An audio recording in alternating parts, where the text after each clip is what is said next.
A educação formal ela é prioridade, né? Não existe futebol à frente ou acima da educação formal. Então, aqui na Ferroviária isso é levado bastante a sério. O Programa Esporte Sociedade é um projeto de extensão da Universidade de São Paulo de Ribeirão Preto financiado pelo PUB, que tem como objetivo formar um canal de análise social sobre esporte e interação com o público interessado nesse tema.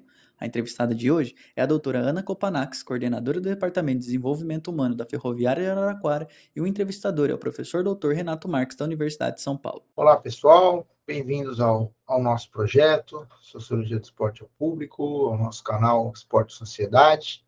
Meu nome é Renato Marques, sou professor aqui da USP, da Universidade de São Paulo, na Escola de Educação Física e Esporte de Ribeirão Preto, e coordenador desse projeto de extensão, que tem como objetivo discutir e levar essas reflexões, essa discussão sobre aspectos socioculturais que envolvem o esporte, nessa relação entre esporte e sociedade. Para isso, a gente convida pesquisadores, pesquisadoras, profissionais do campo do esporte, e conversa com eles, com elas, sobre isso, nessas suas especialidades. A gente conversa sobre temas relacionados ao esporte, as relações entre esporte e sociedade. A entrevista de hoje é a segunda parte, é a continuação da entrevista com a doutora Anne Kopanax. A Anne, ela é doutora em psicologia pela PUC, a Pontifícia Universidade Católica de Campinas. Ela é mestre em ciências sociais pela Unesp, Universidade Estadual Paulista, e também é formada em psicologia pela PUC de Campinas. E hoje ela é coordenadora do Departamento de Desenvolvimento Humano da Associação Ferroviária de Esportes, da Ferroviária de Araraquara, do Clube de Futebol da Ferroviária. E a entrevista é sobre os desafios e como acontece o suporte dos clubes de futebol e os desafios enfrentados por jovens jogadores e jogadoras de futebol em categorias de base. E a gente conversou especialmente sobre os desafios relacionados à migração desses jovens, dessas jovens, ao alojamento dos clubes, aos desafios com escolaridade, os desafios de adaptação e garantia de direitos fundamentais. Espero que vocês gostem. E aí, duas, eu queria te perguntar a realidade de vocês, Anne, como vocês fazem aí na Ferroviária, em relação à dimensão escolar, então, como você disse, da educação formal, né? Como vocês tratam isso para garantir, eu acho que especialmente aquele jovem que não vai seguir, né, no final das contas, então, assim, para garantir que ele consiga construir uma carreira acadêmica adequada, pelo menos que ele para depois ele poder participar do mundo do trabalho e ter uma vida digna e tudo mais, né? Então, primeiro, te perguntar em relação a como vocês fazem para dar esse suporte em relação ao processo de educação formal, e segundo, vamos chamar esses jovens de migrantes, né? Esses que saem de casa para morar no alojamento. Como é também o processo de suporte? Porque eu imagino que há uma série de questões emocionais, inclusive, né, de suporte familiar, de convivência, e de repente os colegas são a família, né, então assim, eu queria te pedir para você explorar um pouco mais da experiência de vocês aí, frente a essas questões da educação e da migração, da mudança de casa, mudança de cidade, distância da família, o alojamento, enfim. Se puder contar um pouquinho, por favor. A educação formal ela é prioridade, né? Não existe futebol à frente ou acima da educação formal. Então, aqui na Ferroviária isso é levado bastante a sério, né? O atleta ele tem seu compromisso com a escola, nós temos uma relação muito próxima com as escolas em que eles estudam, controle de frequência escolar, controle de notas, de aproveitamento, né? Entender como que aquele atleta ou aquela atleta está aprendendo no momento. Eu acho que isso precisa ser uma realidade, né? Cada vez mais verificado em todos os clubes de futebol. Quando a gente se torna um clube formador, tem uma fiscalização também, né, que vem por parte das federações, e eu acho que isso é de extrema importância, né? Na verdade, eu acho que não poderia ter clube de formação infanto-juvenil sem ter essa chancela, porque essa chancela mostra que você tem os direitos básicos para trabalhar com crianças e adolescentes. Então, como é que tem crianças que estão em lugares sem direitos básicos? E aí, Renato, a gente vai tendo contato com jovens que passaram, né, por lugares no Brasil e tiveram uma série de violações de direitos. né? Então, essa é uma questão muito séria, e eu acho que é importantíssima que cada vez mais isso seja aprimorado. Então, assim, a escola é prioridade, os atletas que estão aqui, os atletas sabem disso, né? E toda a equipe acaba caminhando, assim, em comunhão com essa questão. Com relação à distância de casa, né, a gente sabe que podemos alojar a partir dos 14 anos atletas de futebol. O ideal é que esse atleta tenha uma convivência familiar e que ele esteja com a sua família, né? Então, no caso, quem vai ficar alojado é que não tem condição da família estar junto, que mora longe, né? Ou às vezes mora numa distância que dá para ir todo final de semana, isso é muito comum. E nós temos uma relação de parceria com essas famílias, porque não é porque eles estão longe durante a semana, assim, né? E às vezes demora um pouquinho mais tempo para voltar para casa, que eles não têm contato com aqueles que são seus educadores, né? E parceiros. Então, assim, cabe ao clube também ter esse diálogo, essa responsabilização coletiva. E aí acaba acontecendo uma coisa interessante, porque o futebol ele acaba trabalhando até vínculos familiares. Pensando que nós temos famílias que tem um funcionamento, assim, uma operação muito bacana, né? De pais, mães, cuidadores no demais que são preocupados, né? Que estão sempre ali cuidando dessa criança, desse adolescente. E tem também aquelas famílias que estão um pouco mais desorganizadas. E a gente consegue, através do serviço social, do serviço psicossocial, também fazer um trabalho bacana nesse sentido, não é? Então, assim, o futebol ele é muito mais do que a gente vê no campo. A gente acaba cuidando desses atletas e, eventualmente, até dando um suporte para essas famílias também, né? Uma coisa que acontece em alguns clubes aqui é que toda a família de atleta, quando faz parte, né, da nossa família institucional também, você bem falou, né, a gente acaba sendo uma família.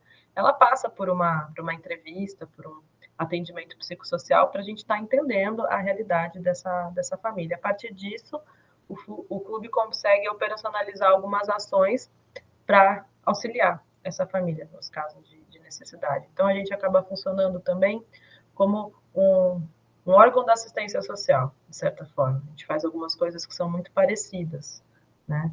A gente sabe que o Brasil tem essa dimensão extensa, tem estados que algumas coisas funcionam com mais eficácia do que outros, né? Isso depende também do contingente populacional, então a gente consegue ter essa relação e fazer essas mediações, muitas vezes, né? Na pandemia isso aconteceu muito por aqui. E até é importante reforçar que até o convite a você e a extensão à ferroviária, né, é no sentido de que vocês têm esse trabalho de atenção e cuidado. Só o fato de ter um departamento de desenvolvimento humano, né, já demonstra isso. E eu estou destacando isso porque realmente esse trabalho na pandemia que vocês fizeram foi muito legal, né, do contato via remoto, né, vocês até tem um artigo que a gente publicou relatando, né, esse trabalho, até a gente pode colocar o link aqui no descritivo do vídeo, que foi muito interessante, né, durante o período de isolamento social e esse cuidado que vocês têm. E aí, Anne, você tocou um ponto que eu acho que é interessante a gente centrar energias aqui, dos clubes formadores, que é o caso da Ferroviária e de outros poucos clubes ainda no Brasil, né, que tem a chancela de clubes formadores. Eu queria te pedir assim, para explicar o que são os clubes formadores, o que um clube precisa fazer e apresentar para ter essa chancela, né? E talvez até o que precisa ser apresentado para renovar essa chancela. Imagino que tem um processo de renovação, né? Então, explicar o que são esses clubes formadores. E aí também você mencionou que vocês recebem garotos que vêm de clubes que não necessariamente têm esse cuidado, têm essa chancela, e que vêm com algumas defasagens, né? Se você puder comentar um pouco disso, assim, como é também o mundo fora dos clubes formadores, né? A gente está falando da Ferroviária, que é um exemplo, né? Um caso exemplar nesse cuidado, desenvolvimento humano. Mas o que acontece também fora e que merece maior atenção também. Tá. O certificado de clube formador, que nós chamamos de CCF, é uma chancela atribuída pelas instituições competentes, né? A CBF, a Federação Paulista, que faz essa fiscalização, e é um movimento muito bacana dentro do futebol, porque através dessa investigação que essas instituições fazem nos clubes de futebol, vão verificar se está havendo garantia de direitos fundamentais, a priori, né? Então, tem profissionais dessas organizações que fiscalizam as instituições e eles cobram uma série de normativas a serem seguidas e cumpridas. Essas normativas são baseadas no Estatuto da Criança e do Adolescente, em normas de alojamento institucionais, enfim, tudo aquilo que vai compor e pensar nos cuidados para esses adolescentes, né? Principalmente na questão dos alojamentos. Em troca, né, o clube que tem essa chancela, ele tem alguns direitos a mais, né? Ele tem algumas vantagens comerciais também, né? Acaba sendo um incentivo importante. Mas fora isso, ele diz para a sociedade, diz para os pais, né? Inclusive, que está ok ali para receber um menino e uma menina em formação.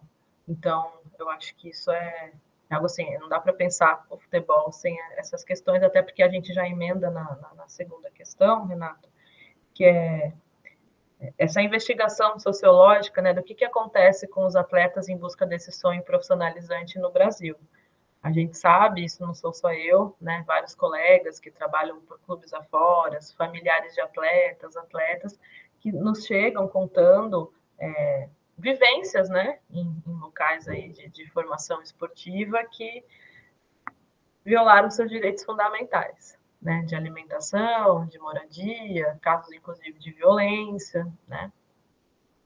Então é um cenário bastante grave, né, nesse sentido. Tudo que envolve aí criança e adolescente, eu falo criança porque tem as categorias menores, né, que geralmente são crianças da região, que não estão obviamente alojadas, né, mas que já fazem parte desse mundo e precisam ter adultos responsáveis, educadores, treinadores, né, que passam por um processo de formação, que têm uma visão do que é esse período do desenvolvimento, o quanto que ele é importante, como que são os tratamentos direcionados, né, os manejos ao cotidiano desses pequenos atletas, né, e tudo mais. Legal. Essa iniciativa do clube formador, do certificado, né, o termo correto, eu julgo muito importante, né? E lamento que são poucos, acho que não chega a 40 clubes, não é, Anny? É por aí, Renato. Brasil é por aí, né? Que assim, se a gente for pensar a dimensão do futebol brasileiro em categorias de base, é uma parcela muito pequena ainda de clubes, né? Que comprovam esses cuidados, né? E garantia de, foi perfeito o termo, direitos fundamentais, né? Então, são direitos humanos fundamentais, né? E que não estão necessariamente garantidos, né? Acho que esse é um problema que merece atenção, sim, eu concordo contigo. Não só dos estudos sociológicos, como também de ações já imediatas, né? Para que os clubes possam se adequar, né, ao que é exigido e, enfim, garantir esses direitos fundamentais da criança e do adolescente. E mais uma pergunta que eu queria te fazer, Anny, nesse sentido dos direitos e dos desafios dos jovens, existem diferenças que você percebe em relação aos desafios e as barreiras entre os garotos e as garotas? Então, a primeira questão é, se existem essas diferenças, né, o próprio contexto é diferente, né? A perspectiva de profissionalização ainda é diferente, né? Mas vem melhorando nas mulheres, inclusive num clube como a Ferroviária, né? Que é um destaque no futebol de mulheres. Mas a pergunta é se existem diferenças entre garotos e garotas e quais seriam e como você vê uma comparação, desses dois universos? A gente precisa voltar um pouquinho fazer uma retrospectiva histórica do futebol brasileiro, né?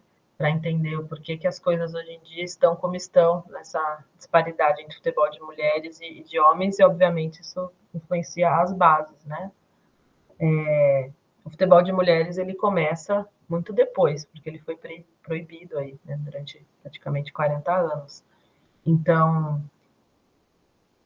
esse déficit, né, assim como acontece em outros contextos da história aí do nosso país, ele gera uma dívida grande, não é mesmo? E aí a gente entra nas questões de gênero, e do machismo, né, que opera na nossa sociedade, que durante muito tempo proibiu e não deixou mulheres se apropriarem desse esporte, né, que na verdade não é uma apropriação, mas é uma vivência saudável, porque é um esporte humano. Então, eu acho que isso ainda é evidenciado por conta dessa disparidade de mercado. É um mercado que sempre favoreceu o mundo masculino, que investiu, né, injetou dinheiro nesses atletas, nesse contexto todo esportivo, por conta de uma questão muito anterior, que é todo esse sistema patriarcal que rege as sociedades, né, e, sobretudo, o futebol. Então, a partir disso, a gente vai vendo que tem uma diferença de investimentos, não é? E esses investimentos, eles geram estrutura. Então, é natural que você vai ver bases de futebol feminino, masculino, muito maiores que as bases de futebol feminino, por questão de investimento. Hoje em dia, a gente está numa corrida, né, para conseguir evoluir o futebol feminino. Não necessariamente em vias de comparação, mas eu acho que é importante que a gente possa problematizar, porque o esporte ele é o mesmo, né, para os dois. Quando a gente tem essa questão da obrigatoriedade de clubes, né, de Série A1 terem times femininos, o mercado ele começa a dar uma modificada também, mas vejamos o seguinte, né, é uma obrigação, né, parte desse dispositivo. Olha como é que a gente tem que entender essa nossa sociedade, senão não teria, tá? Porque a gente pode avançar, talvez até em outro momento, nessa discussão de gênero. Então, assim, eu vejo que tem diferença na estrutura, por conta de investimento, isso varia aí de clube para clube. Isso também tem um peso, né, afetivo emocional para as meninas, porque para algumas pessoas, para alguns contextos, o futebol não é o lugar delas, né? O futebol é uma afronta, elas estarem ali. Então, elas brigam com essas condições de querer se profissionalizar em algo que tem ainda um preconceito, não é? Então, tem essas diferenças. Também tem as questões das jornadas, eu acho que de um trabalho que muitas vezes em outros contextos sociais prejudica muito as meninas, inclusive trabalhos domésticos, né? Então, as meninas, às vezes, dependendo de onde vem, tem que fazer múltiplas funções ali. E o futebol retira elas também, né? Desse contexto. Porque essa é a realidade de Brasil. Né? Para a gente falar de Brasil e futebol, a gente precisa entender que o Brasil trata homens e mulheres de formas muito diferentes e que as vulnerabilidades sociais vão afetar os gêneros também de formas diferentes. Né? Importante esse comentário, porque imagino que no dia a dia dessas meninas e desses meninos, eles interajam ainda, né? Acho que as meninas ainda conseguem ver os meninos e vice-versa, e essa disparidade, né? De condições, de perspectivas, né? Enfim. E em relação às meninas, que estão inseridas nesse contexto de desigualdade, nesse contexto de ainda em construção de um esporte, do futebol para mulheres, que sai atrás, né? Então, primeiro precisa desfazer todo o déficit histórico, precisa desfazer muitas barreiras de preconceito, né? Enfim, de convencimento, tem que se provar muito mais e tal. Como se dão esses desafios das meninas que estão alojadas ou que migram, que saem de casa, a questão dos estudos, como se dá a perspectiva dessas jovens, principalmente os adolescentes, né? Pensando na carreira no futebol, você percebe algum tipo de dificuldade e algum desafio diferente para essas garotas em relação aos meninos nessa situação? Ou um clube como vocês, que já tem futebol de mulheres extremamente desenvolvido, né, no Brasil, onde destaca os maiores campeões e tal, já conseguimos falar de uma oferta, de uma condição de investimento na carreira mais equânime, né, entre meninos e meninas. Acho que isso varia realmente de clube para clube. Eu acho que, nesse sentido, o futebol, ao mesmo tempo que ele tem as suas dificuldades, ele acaba ajudando alguns contextos, né, familiares, assim, de atletas, porque elas passam a ter uma moradia adequada, saudável, passam a ter um incentivo ao estudo. A gente sabe que o mercado profissional para mulheres ele é muito mais desfavorável que o mercado para homens, então acho que as meninas elas têm essa cobrança que repousa um pouco nesse campo, né, das dificuldades mesmo, né, de ser mulher e querer se profissionalizar, e querer ter um trabalho, e querer ter uma renda, né, que sustente a si e a família. Então, a garantia de uma formação escolar, a garantia de uma educação informal acaba fazendo grande diferença, né, porque elas vão ter mais repertório, elas vão participar de um ambiente, que ele é formador não só dentro do gramado, né, que ele é formador no externo. Então, nesse sentido, eu acho que o futebol alcança grandes mudanças dentro do contexto do futebol de mulheres, né? E aí acaba sendo também uma luta coletiva, né, da gente se alimentar disso e querer cada vez mais dar esses saltos. Legal, interessante essa perspectiva, porque a gente se preocupa, né? Falou, pô, e a escola, como é que vai ficar? E pode ser até que o futebol se transforme numa solução, vamos chamar assim, ou na abertura de novos caminhos, né, para essas meninas. Legal. Eu tenho pensado um pouco nisso, porque se você está no contexto de um clube formador, você precisa ir para a escola. Talvez em outros lugares você não fosse para a escola, né? Então tem essas questões também, para ter a contrapartida, não é? Perfeito, perfeito. E que cresçam os clubes formadores, né? E que essa iniciativa aumente no Brasil. Eu acho que é a tendência, sim. Espero que sim, porque essa garantia de direitos é fundamental, de direitos fundamentais é fundamental. Com certeza. Legal, Anne.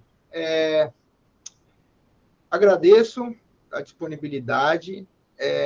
Foi uma conversa muito interessante no sentido da gente trazer a perspectiva de quem está ali no dia a dia do clube e especialmente do modo como vocês trabalham na ferroviária.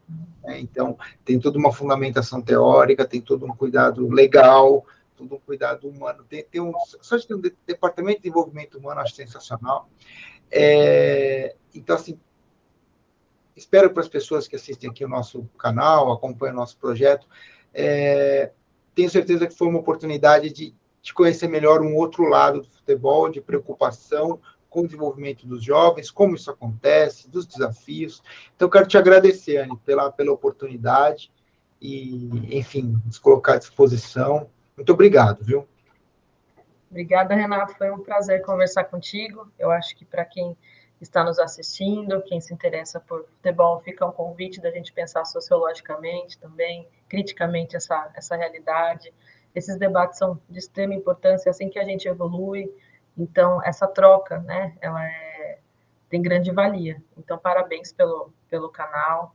Eu acho que os conteúdos que vêm, que virão, também vou ficar acompanhando, vão nos ajudar, né? Porque a gente acaba pensando, às vezes, um pouquinho fora das nossas próprias caixas também, problematizando esse contexto do futebol, de formação ou não, tendo ideias. Eu acho que é isso, a gente precisa olhar o futebol como ele é e ter esse interesse, né? De mudar, de fazer as coisas evoluírem de uma forma ética, humana, enfim. Legal. Eu que agradeço, Anne. Foi uma honra, um prazer. E conte com a gente sempre. E parabéns pelo trabalho. Obrigada, Renata. Eu admiro o trabalho que vocês fazem, desse cuidado, essa seriedade, esse profissionalismo por parte do clube, né? De cuidar dessas questões, desses direitos fundamentais dos jovens, das jovens atletas também. Muito legal. Parabéns, viu? Muito obrigada, Renato. Legal. Valeu. Bom, é isso, pessoal. Espero que vocês tenham gostado e nos encontramos numa próxima entrevista. Um grande abraço e até mais. Tchau, tchau. Se você tem alguma sugestão de tema para a próxima entrevista, por favor, acesse o link do formulário na descrição do vídeo. Será um prazer contar com sua participação.